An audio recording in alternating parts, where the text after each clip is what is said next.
করতে পারছি না। আপনারা দয়া করে পিছনে সরেন, আমরা কাজ করতে চাই, আপনারা পিছনে সরেন। পিছনে অনেক জায়গা আছে, আমাদেরকে জায়গাটা ছেড়ে দেন, আমরা কাজ করতে পারছি না।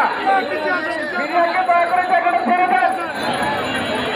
আপনারা যদি পিছনে না দেন, আপনার শিক্ষকরা যদি পিছনে না দেন, আমরা আপনাদের নিউজটা কাভার করতে পারছি না।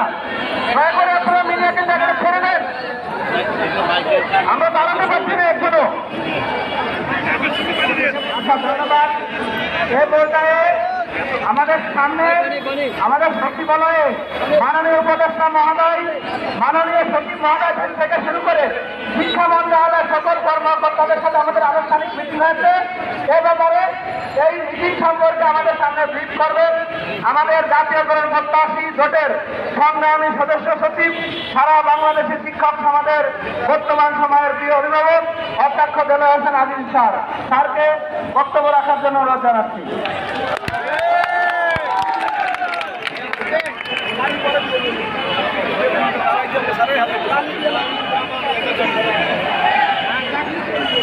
আসসালামু আলাইকুম ওয়া রাহমাতুল্লাহি ওয়া বারাকাতুহু। বিভিন্ন ইলেকট্রনিক এবং প্রিন্ট মিডিয়ার সাংবাদিকবৃন্দ, আইন শৃঙ্খলায় নিয়োজিত বিভিন্ন বাহিনীর সদস্য ভাইয়েরা, আমার সারা বাংলাদেশ থেকে একেবারে পঞ্চগড়, সেই দিকে পার্বত্য চট্টগ্রাম, কক্সবাজার, রাজশাহী, ভোলা, লালমনিরহাট,